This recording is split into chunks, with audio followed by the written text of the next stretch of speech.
Araw ng Puso, nakatanggap po tayo ng mga regalo. Ang saya-saya natin. Hindi po ba?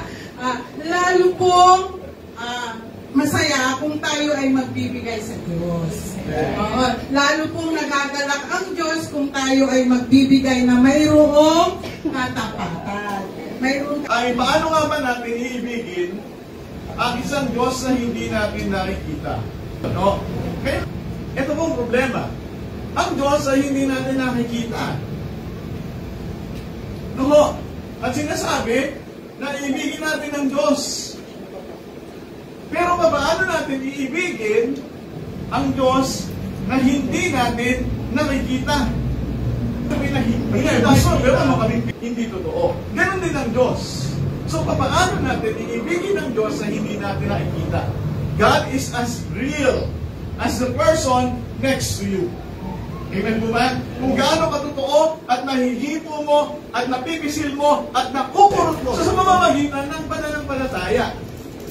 No, ang pananampalataya po ay nakakakita. Alex nagsabi, sa pamamagitan, makikita mo ang Diyos sa pamamagitan ng kanyang mga salita.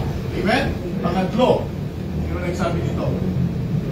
Nararanasan mo ang Diyos. Hindi mo man siya makikita, subalit siya'y nararanasan mo sa kanyang mga ginawa.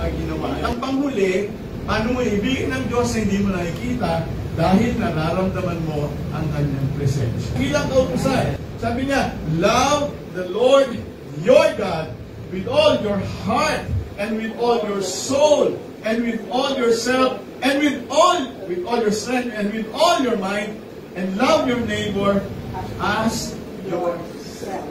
So tayo ay inutusan na ibigin ng Diyos ng buong puso, ng buong kaluluwa, ng buong isipan, at ng buong lakas. Ang ibig sabihin, ang kabuuan ng ating pagkatao ay dapat iibig sa Diyos.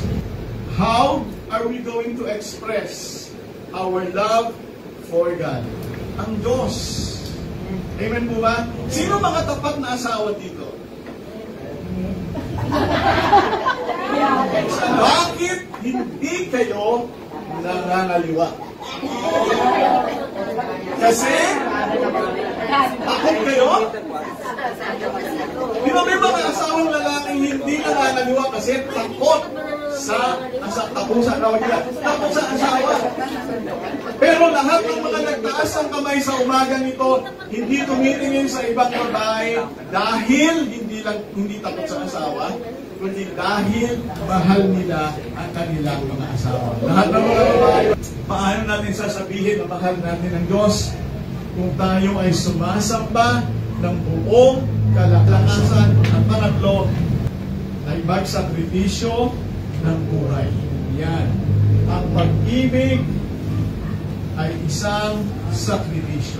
Una sa lahat, kung mahal natin ng Diyos, tayo ay sumusunod sa kanyang kalooban.